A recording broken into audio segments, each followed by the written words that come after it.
Oh, God. I don't even know where to start. This is more of a my life exploded and I'm picking up the jagged pieces life experience. I need to get this out because if I tell one more person the sanitized version, I think I'll scream. This is the raw, ugly truth of how my relationship with Ethan, yes, the one I was planning a future with, didn't just end, it imploded right as I was fighting for my life. I was diagnosed with early stage ovarian cancer 6 months ago. It was terrifying, brutal news, but survivable, thank goodness. The treatment plan was clear: a major, invasive surgery followed by a recovery period. Ethan, my boyfriend of 4 years, was supposed to be my rock. He said all the right things, of course. "We'll beat this, babe. I'm right here. I'll take care of you. You won't lift a finger." Famous last words, right? The surgery itself was massive. I was in the hospital for 5 days. Ethan was there for the first few hours, pacing, looking stressed, less concerned about my prognosis and more concerned about the sterile smell of the hospital, honestly. He kept glancing at his watch. "Look, the guys planned this big fishing trip for this weekend. It's the annual offshore tournament. We booked the boat months ago. I'm thinking I can drop you off at home Friday evening, get you settled, and then head straight to the marina. I'll be back Sunday afternoon. You'll be fine, right? The nurse said you just need rest." I felt a sharp pinch, but I brushed it off. I was high on pain meds and desperate for normalcy. "Ethan, my surgery was major. They took out a lot. I'll be fragile and I'll have drains, but yeah, I guess. I'll have my mom checking in." My mom lived an hour away and was juggling her own work schedule, so the check-ins would be brief. I was relying on Ethan for the core, immediate recovery care, but I didn't want to be the nagging cancer girlfriend. "Great," he said, relief washing over his face like a tidal wave. "I'm so glad you understand. The boat leaves at 4 a.m. sharp Saturday." He didn't ask what the nurses had instructed regarding wound care or if I had stocked up on recovery-friendly food. He just looks like a man who had dodged a bullet. Friday afternoon, he wheels me out. I'm pale, sore, and trying not to jostle the incision that spans my lower abdomen. He drives me to our place, helps me slowly shuffle to the couch, places a pillow under my head, and hands me my bag of discharge meds. "Okay, the pain meds are here. Take one every 4 hours. I left a few water bottles by the side table. My phone is on silence because we'll be way offshore. But if it's an absolute emergency, text my buddy, Chad. He's on the boat and might get signal faster." He gave me a peck on the forehead, grabbed his huge fishing cooler and duffel bag, and was out the door. The sound of his truck pulling away, excited and fast, felt like a hollow echo in the quiet apartment. I was alone, fresh out of major cancer surgery, and my primary caregiver had just ditched me for a deep-sea fishing tournament. I tried to sleep, but the discomfort was constant. The nurses had warned me about a lot of things, but nothing prepared me for the sudden, sharp, wrong pain that woke me up Saturday morning. It wasn't the dull ache of the incision. It was a stabbing, burning pain in my lower right side. I thought, okay, maybe it's gas, maybe it's just shifting. But then I looked down at the couch where I was propped up. There was blood, a dark, blooming stain on the surgical compression garments, soaking through the thin blankets, seeping onto the couch cushion. It wasn't a trickle.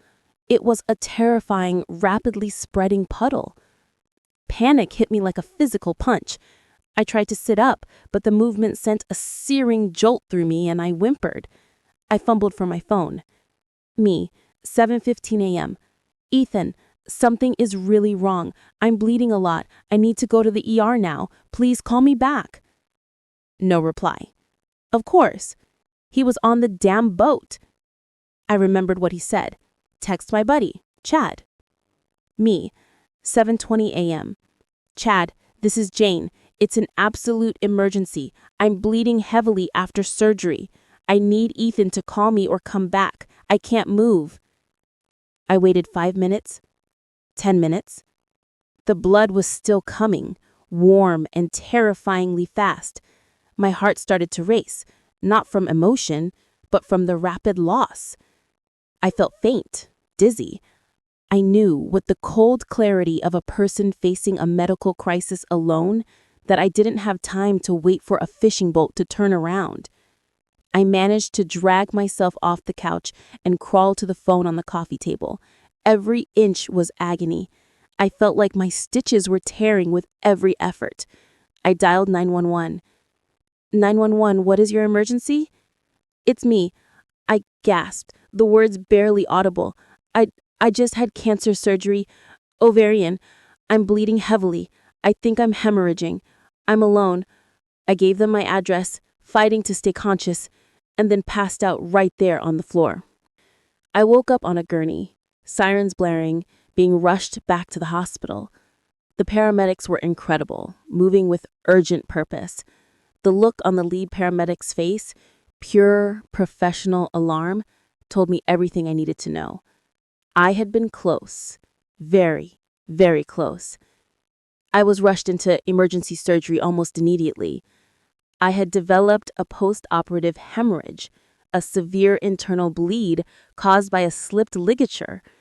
If I had waited even another hour, the doctors later told me, my prognosis would have been grim. I woke up hours later, groggy, weaker than before, and attached to more tubes and monitors than I could count. My mother, distraught, was finally there. She had rushed over as soon as she was done talking to the hospital staff, who had contacted her. "Oh, honey, why didn't he call me? Why were you alone? Where is Ethan?" I told her everything. She sat there, stunned, then slowly, silently, her face crumpled in fury. "I'm calling him." She called his phone. Voicemail. She called Chad. Voicemail.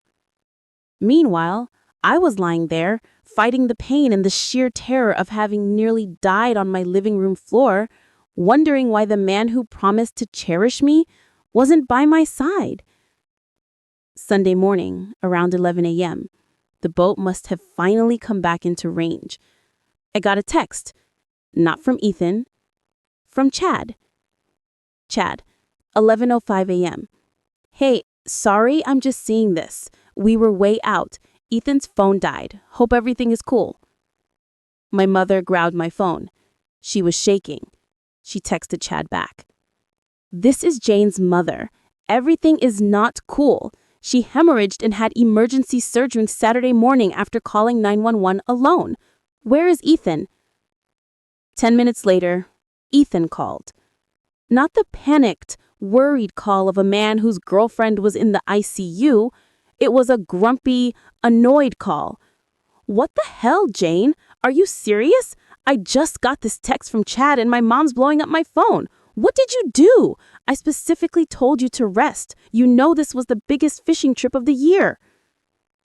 I couldn't believe my ears. I felt a surge of adrenaline, cold and sharp, overcoming the lingering pain. I bled out on the couch. I had a massive hemorrhage. I called you. I called Chad, and you ignored me. I nearly died. "Well, yeah, but you didn't, did you? You're fine now, but now I have to deal with Mom, and Chad is pissed because you texted him when we were reeling in the biggest marlin of the day.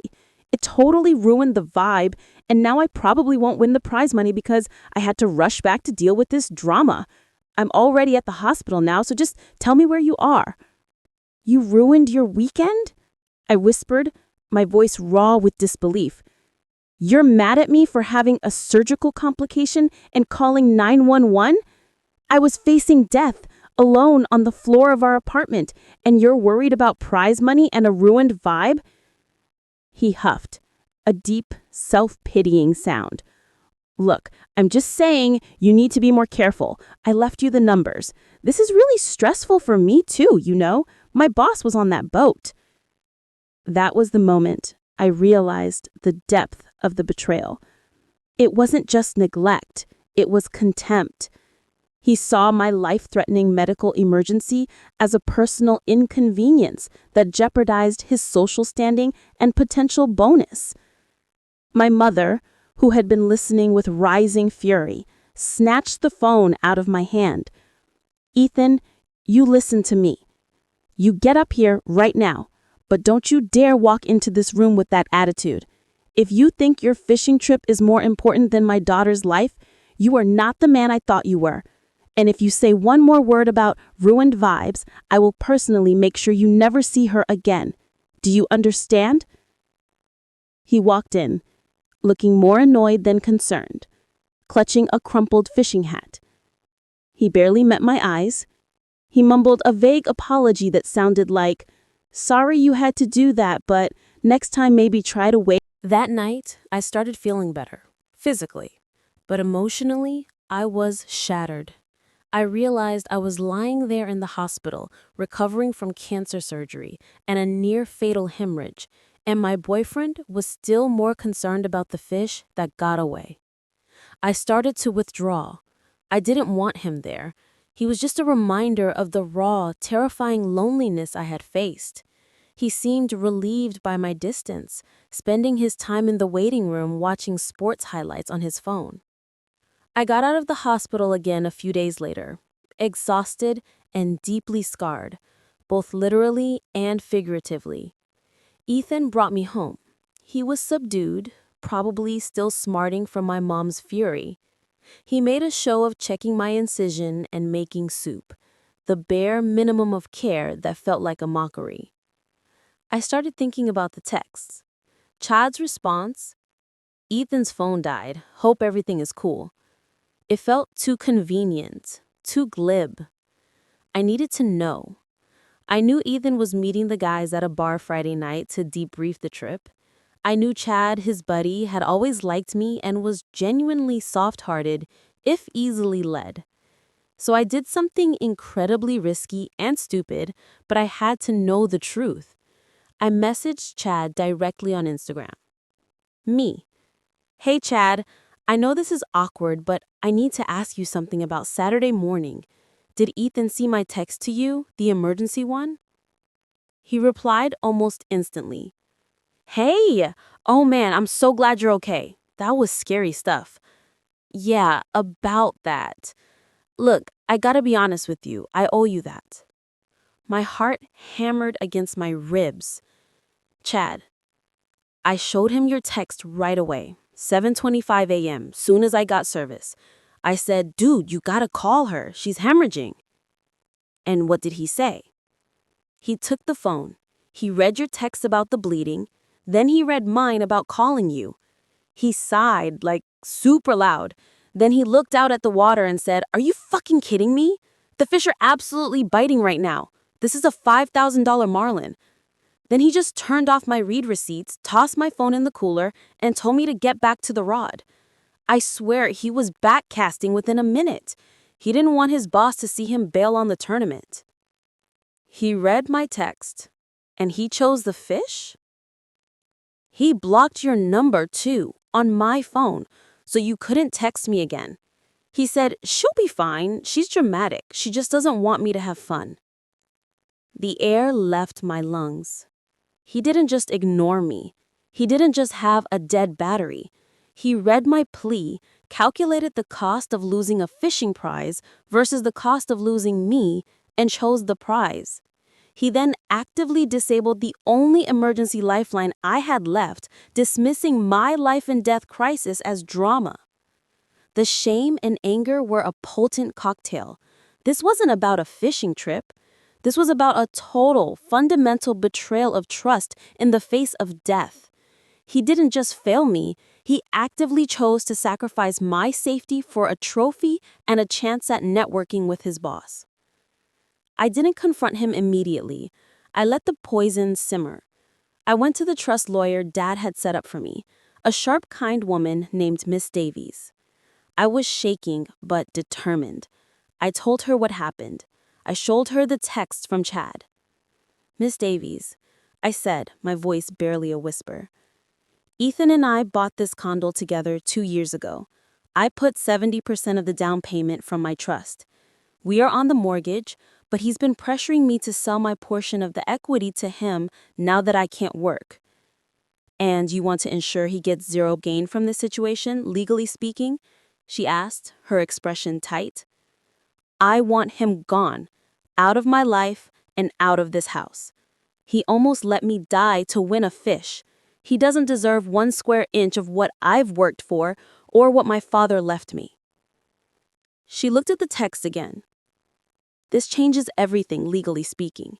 We can file an emergency motion for a restraining order and sole possession of the home based on documented emotional and physical abandonment in a life-threatening situation. The next week was the decisive moment.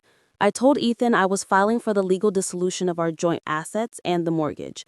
He went ballistic, screaming about how he had done everything right and that I was the one ruining our life with my constant sickness.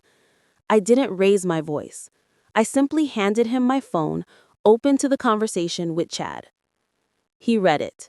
His face went through 5 shades of white before settling on a look of pure, animalistic fear.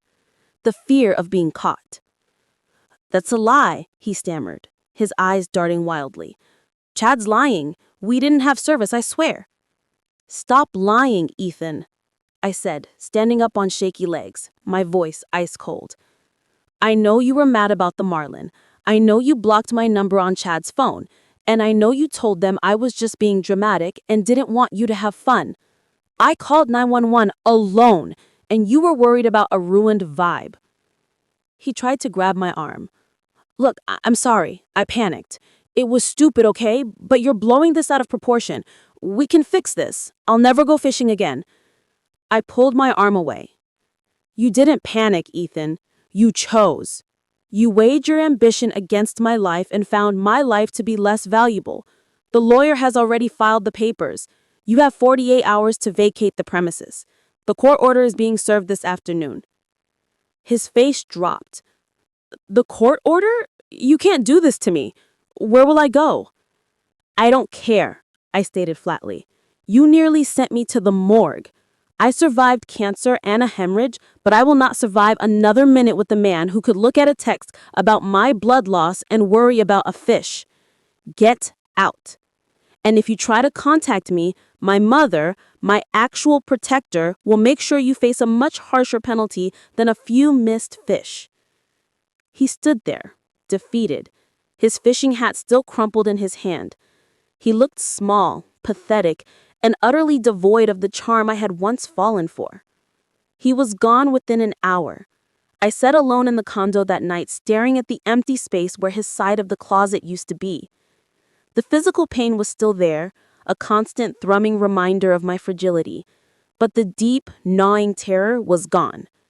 The relationship betrayal was the central event of my trauma, worse than the cancer itself, because it proved I was utterly alone in my fight. But now, I was truly alone, and that felt like the first step towards real recovery. I hadn't just survived cancer, I had cut out the emotional malignancy that was threatening to kill me slowly. That was the ultimate win.